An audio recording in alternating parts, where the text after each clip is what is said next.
The fog in Oakhaven does not roll in. It simply exists. A permanent gray curtain that separates the town from the rest of the world. It tastes of salt and ancient, wet rot.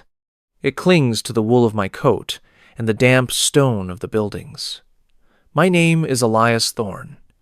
I am not a detective, not in the traditional sense. I do not carry a gun, and I do not chase criminals down alleyways. I am an archivist. My domain is the basement of the municipal library, a windowless concrete bunker filled with the smell of decaying paper and oxidizing ink.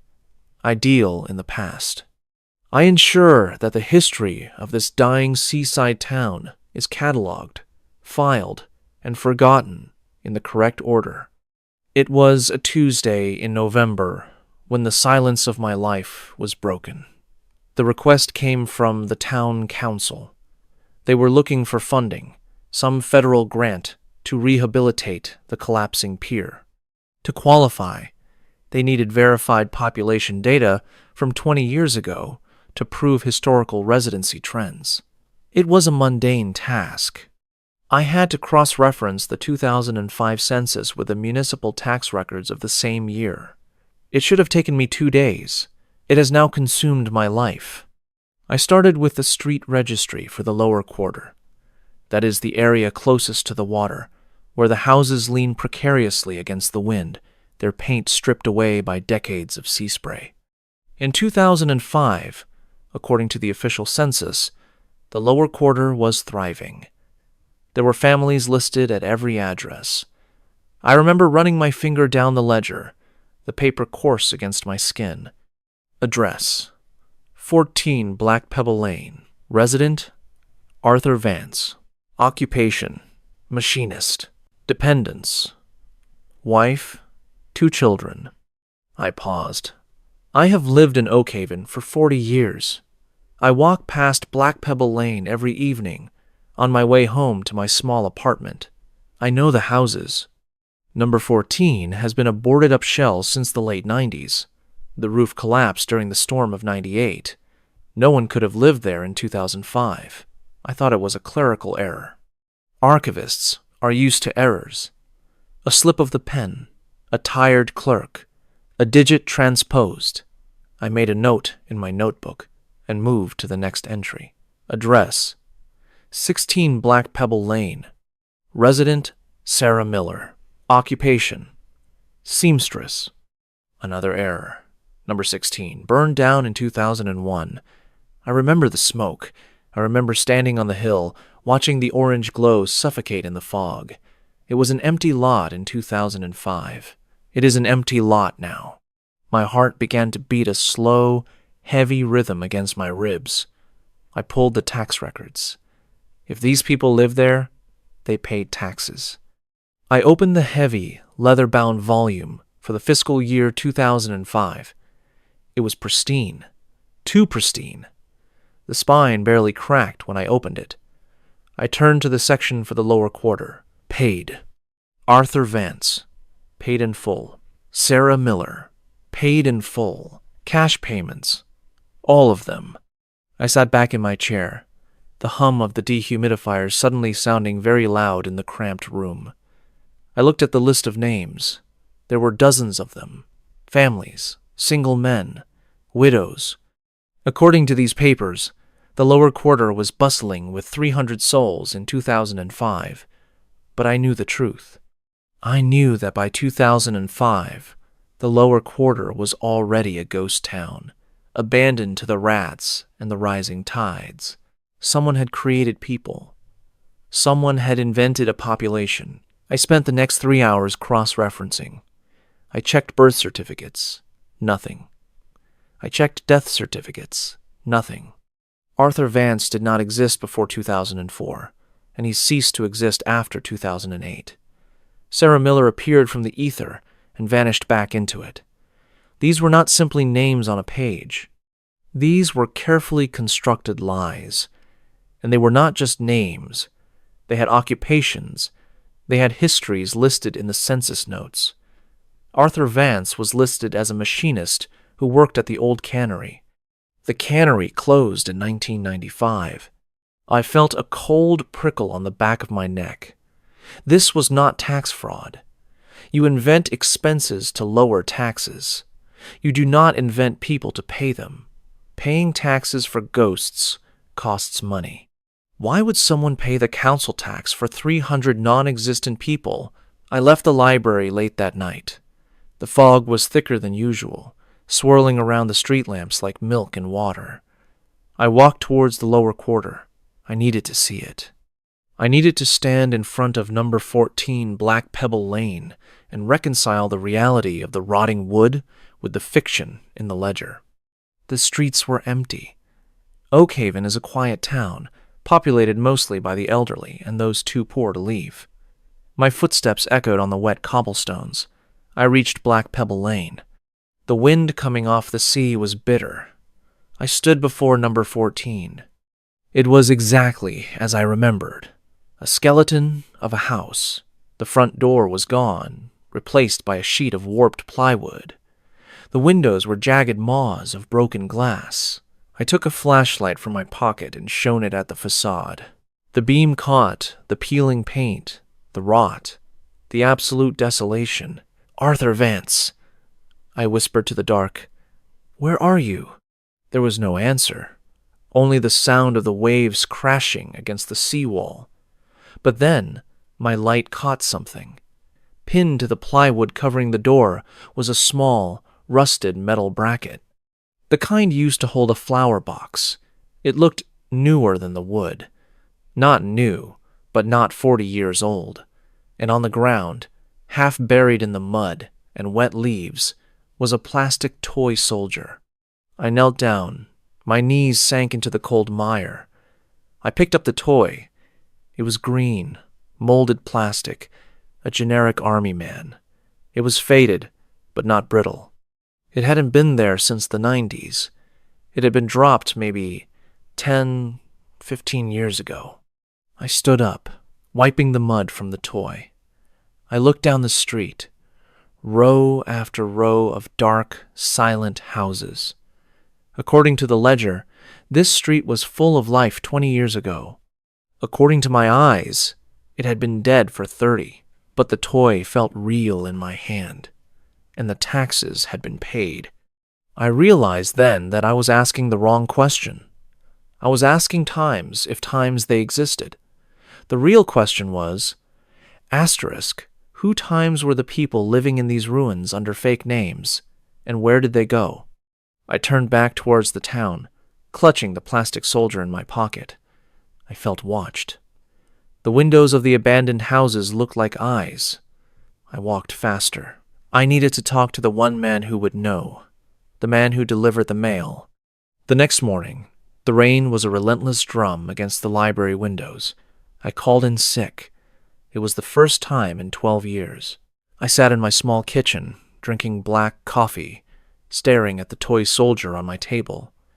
It was my only physical link to the anomaly. I knew where to find Thomas Gridley. He was a retired postman, a man whose knees had given out after 40 years of walking the hills of Oakhaven. He spent his days at the Rusty Anchor, a pub near the harbor that smelled of stale beer and damp wool. I arrived at noon. The pub was nearly empty, save for a few fishermen waiting out the weather. Gridley was in his usual corner, nursing a stout. He was a man carved from driftwood, all gnarled knuckles and weathered skin.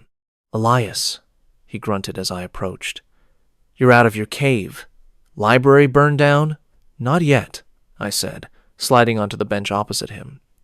"I need to ask you about the old rounds, Thomas. Specifically, the lower quarter." Gridley's glass paused halfway to his mouth. He set it down slowly. The humor vanished from his eyes, replaced by a guarded, weary look.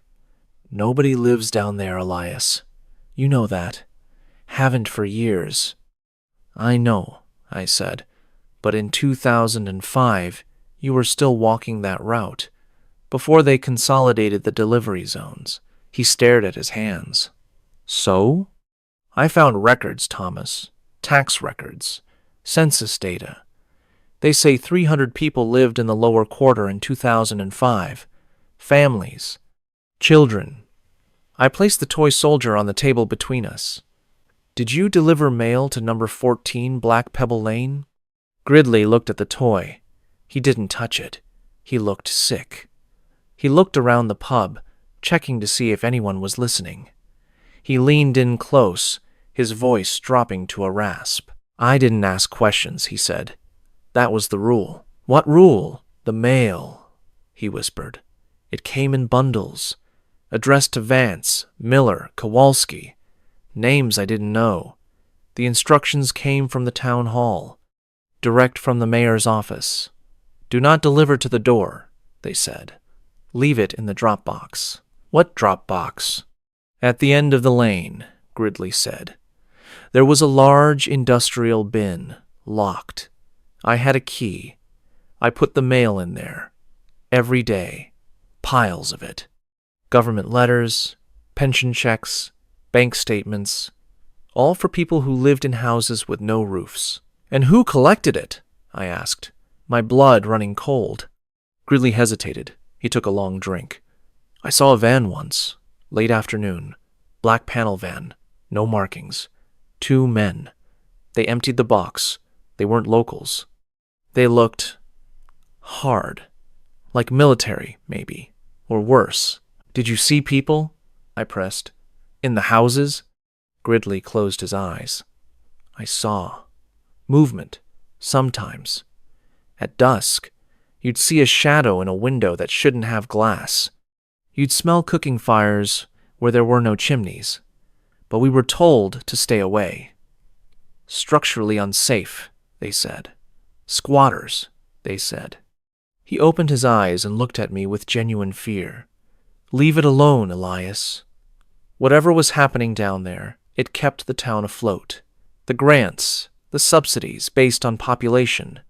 Money came in because those names existed. If you pull this thread, the whole sweater unravels. Where did they go? I asked. The records stop in 2008, the landslide, Gridley said quietly. I froze. The landslide of 2008. It had taken out a section of the cliffs to the north, but that was miles from the lower quarter. No, Gridley shook his head. Not the big one, the stabilization project.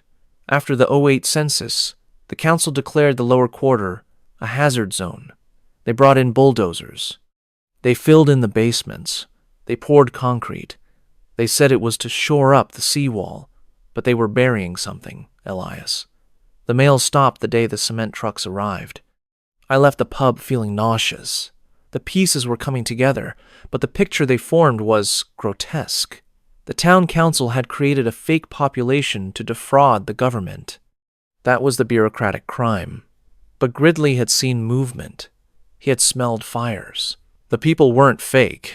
The identities were fake. The names were fabricated. But the bodies occupying those ruins were real. I drove back to the library. I needed to see the blueprints for the 2008 stabilization project. I needed to know exactly where they poured that concrete. The basement archives felt different now, less like a sanctuary and more like a crypt. I found the engineering plans in tube 405. I unrolled the large blue sheets on the table. Asterisk. Project. Coastal Reinforcement. Sector 4. Asterisk. Asterisk. Contractor. Apex. Holistics and Development. Asterisk. Apex Holistics. That was a strange name for a construction firm. I searched the business registry. Apex Holistics was dissolved in 2009. The registered owner was a holding company in the Cayman Islands. But the signatory on the local work permit was a name I knew. Elias Thorne. My uncle. I sat, staring at the signature. The loop of the G, the sharp cross of the T. My Uncle Gerald had been the town clerk for 30 years. He died of a stroke 5 years ago. He was the man who got me this job. He was the man who taught me to love the order of files and the silence of the library. He was the architect of the ghosts. My hands shook as I rolled up the blueprints. I had to go back to Black Pebble Lane. Gridley said they filled in the basements, but number 14 was still standing, at least the shell of it. If they poured concrete, they would have done it from the ground up. But what if they missed something?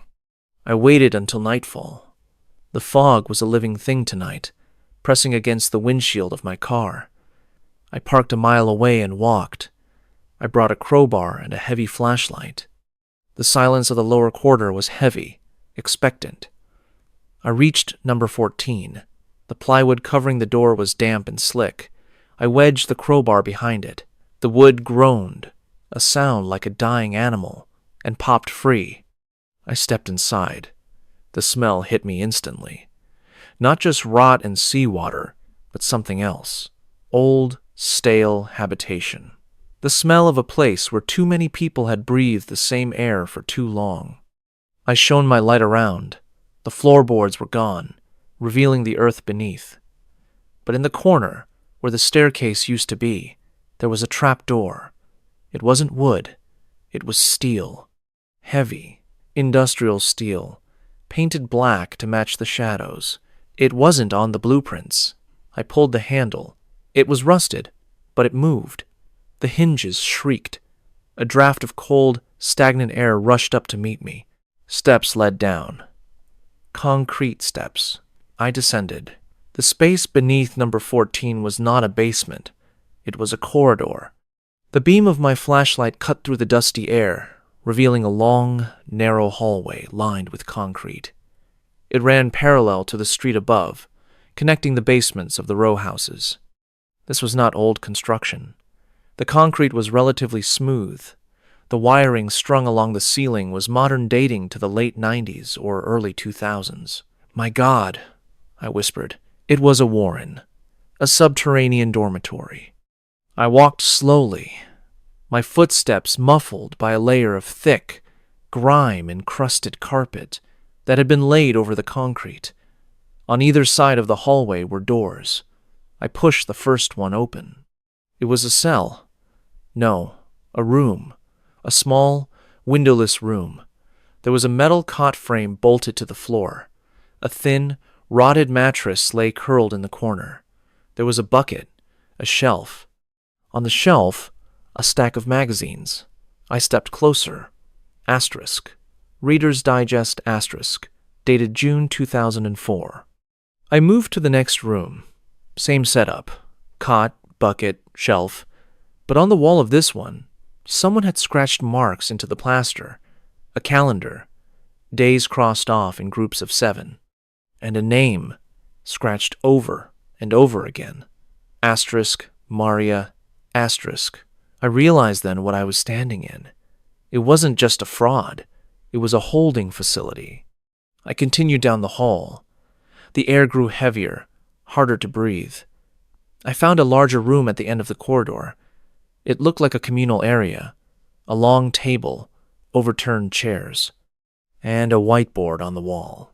The marker ink was faded, almost invisible, but I could make out columns.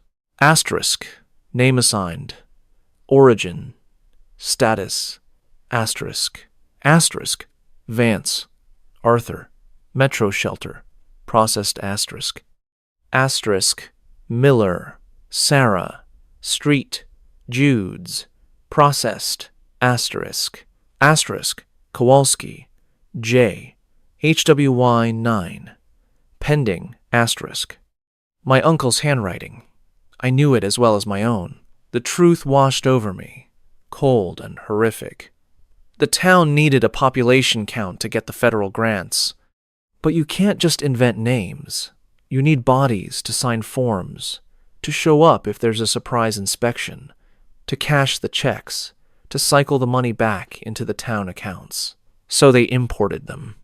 They went to the cities, to the shelters, to the underpasses.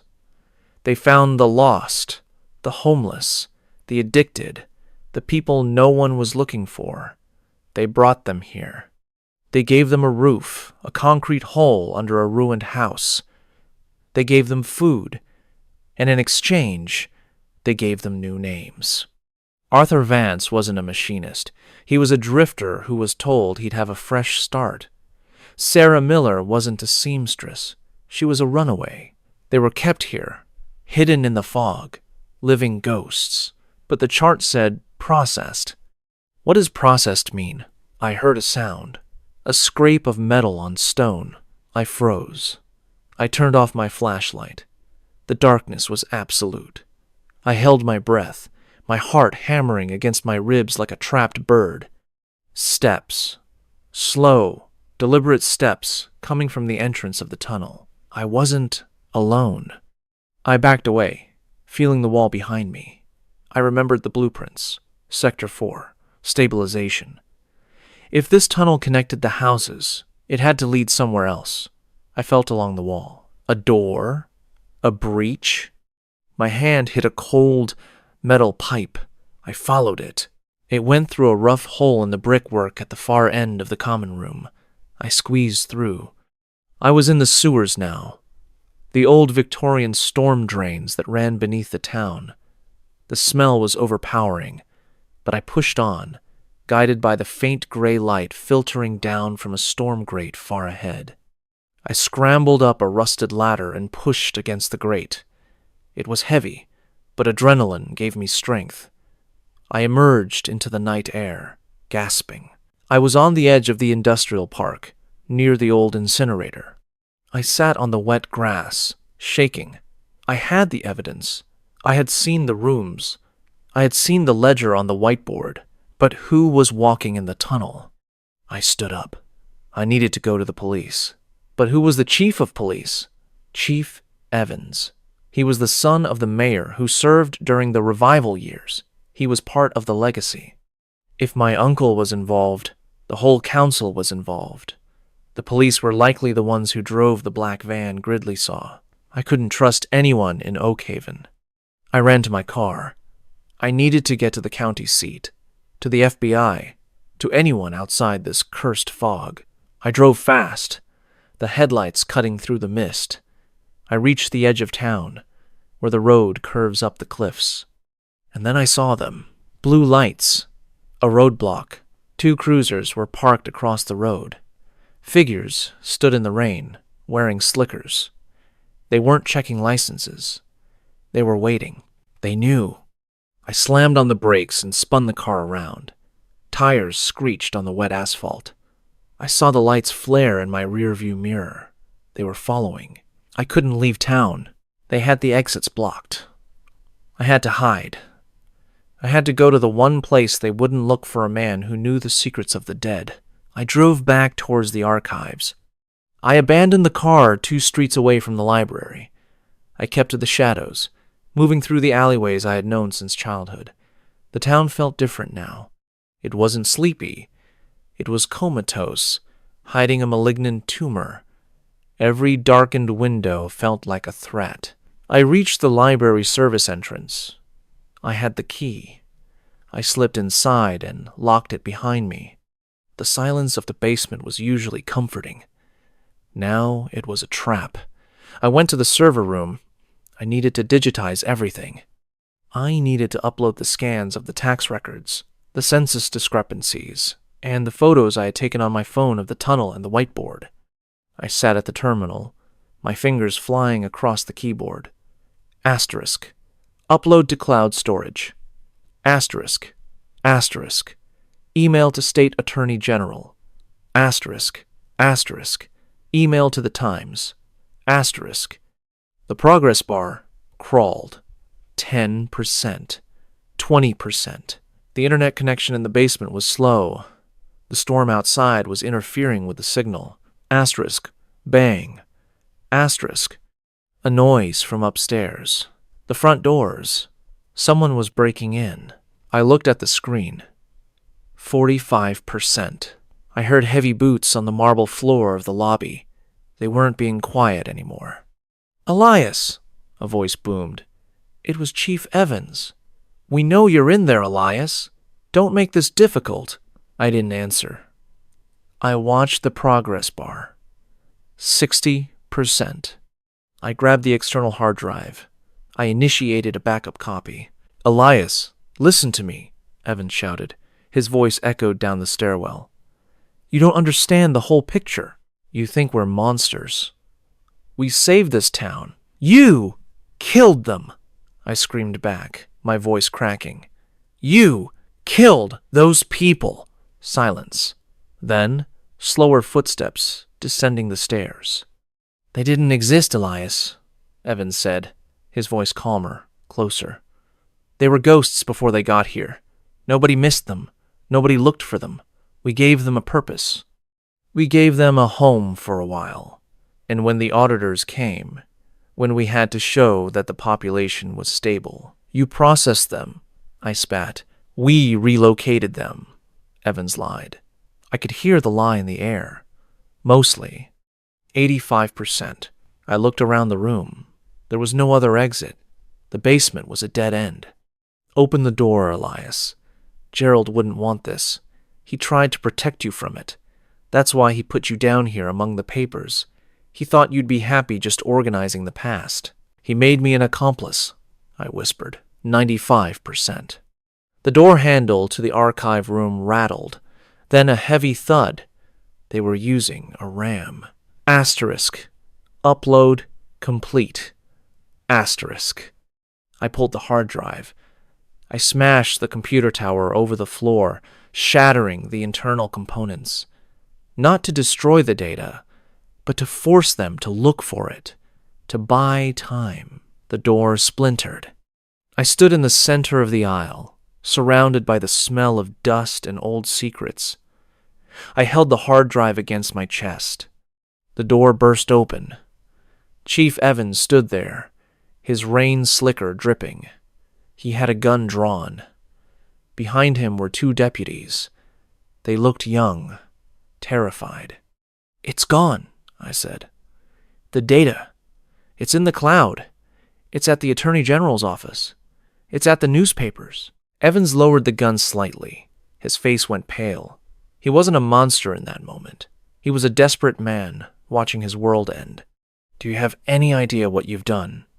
He whispered. The grants will stop.